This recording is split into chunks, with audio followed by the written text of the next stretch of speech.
Hello everyone, welcome to Andhra Telangana రుచులు. మీ ఇంట్లో చిన్నపిల్లలు ఉన్నారా? రోజు అన్నం సరిగ్గా తినట్లేదా?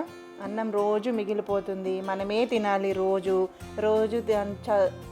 రాత్రి అన్నం తినలేక చచ్చిపోతున్నాను అని అనుకోవడం ఏదో ఒకటి రోజు ఇంట్లో జరుగుతూనే ఉంటుంది కదా. లేకపోతే నువ్వు తిను నేను తిను అని అలా ఆర్గ్యుమెంట్స్ జరుగుతుంటాయి కదా. సో ఇవన్నీ లేకుండా లెఫ్ట్ ఓవర్ రైస్తో కొన్ని కొత్త రెసిపీస్ ట్రై చేస్తున్నాను. అవి మీతో కూడా షేర్ చేసుకుంటాను. ఇప్పుడైతే ఈరోజైతే నేను చేసేది లెఫ్ట్ ఓవర్ రైస్, అదే మిగిలిపోయిన అన్నంతో వడలు. ఇది ఎలా చేసుకోవాలో ఏంటో మనం ఇప్పుడు చూద్దాం. సో దీనికోసం నేను నా దగ్గర ఎంత మిగిలిందో అంత రైస్ తీసుకున్నానండి. నేనేం కొలవలేదు. దీని కప్పు సైజు అంటే నాకు కష్టం. చూడండి, మిక్సీలో వేస్తే ఆల్మోస్ట్ 3/4 వరకు వచ్చింది. అది నా రైస్. సో ఇదంతా ఇలా మిక్సీ పట్టుకోవాలి. కొంచెం మరీ స్మూత్ పేస్ట్ కాకుండా కొంచెం బరకగా ఉండాలి. అలా మిక్సీ పట్టేసుకొని ఒక బౌల్లోకి తీసుకోవాలి.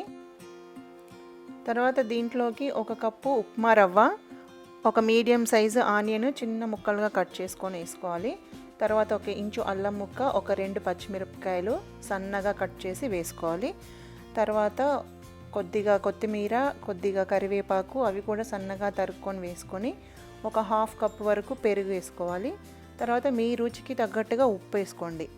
ఇవన్నీ వేసుకొని బాగా కలుపుకోవాలి. దీంట్లో వాటర్ ఏమి ఎక్కువగా యాడ్ చేయాల్సిన అవసరం లేదు. ఇవన్నీ కొంచెం మిక్స్ అయ్యాక మీకు అవసరం అనిపిస్తే అది కూడా 1-2 టీ స్పూన్స్ అలాగా వాటర్ యాడ్ చేసుకోవచ్చు. అంటే మీకు ఒకవేళ అన్నం మెత్తగా ఉంటే కనుక అసలు మనకి వాటర్ అనేది అవసరం పడదు. సో నాది కొంచెం అన్నం అంత మెత్తగా లేదు కాబట్టి నేను ఒక 2 టీ స్పూన్స్ వరకు వాటర్ వేసుకొని కలుపుకున్నాను.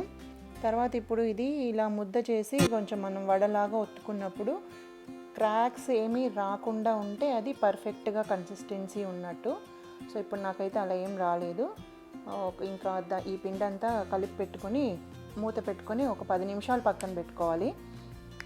తర్వాత ఒక కవర్ కానీ లేకపోతే అరటాకు ఏదైనా సరే మీకు ఏది అవైలబిలిటీ ఉంటే అది తీసుకొని దానికి కొద్దిగా ఆయిల్ అప్లై చేసుకొని వడలాగా ఒత్తి పెట్టుకోవాలి.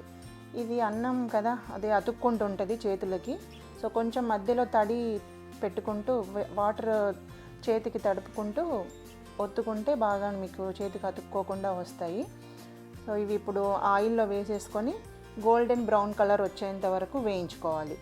మీకు డీప్ ఫ్రై ఇష్టం లేకపోతే వీటిల్ని షాలో ఫ్రై కూడా చేసుకోవచ్చు.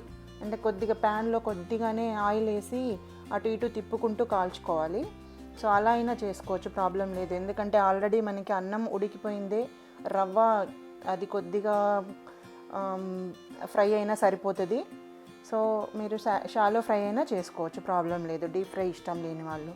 సో ఇలా కొంచెం అటు ఇటు తిప్పుకుంటూ బ్రౌన్ కలర్ వచ్చేంత వరకు కాల్చుకొని పక్కన టిష్యూ పేపర్ ఉన్న ప్లేట్లోకి తీసి పెట్టుకోవాలి. ఇప్పుడు మనం అలాగే మిగతావి కూడా వేసుకుందాము. చూడండి, ఇలా అన్నీ డీప్ ఫ్రై చేసేసుకొని పక్కన పెట్టేసుకుంటే సరిపోతుంది. దీనికోసం మీరు అలాగే డైరెక్ట్గా అయినా తినేసేయచ్చు, లేదు ఇంట్లో ఏమైనా పికిల్స్ ఉన్నా పెట్టుకొని తినేయచ్చు, లేదంటే టమాటో పచ్చడి చేసుకొని దాంతో అయినా బాగుంటుంది. మీరు ఎలాగైనా తినేసేయచ్చు దీన్ని. పిల్లలు కూడా చాలా ఇష్టంగా తింటారు. మీరు కూడా ట్రై చేసి ఎలా ఉందో నాకు కామెంట్స్లో చెప్పండి. Thank you for watching. మీకు ఈ రెసిపీ కనుక నచ్చినట్లయితే మీ ఫ్రెండ్స్ అండ్ ఫ్యామిలీ మెంబర్స్తో తప్పకుండా షేర్ చేయండి. Thank you.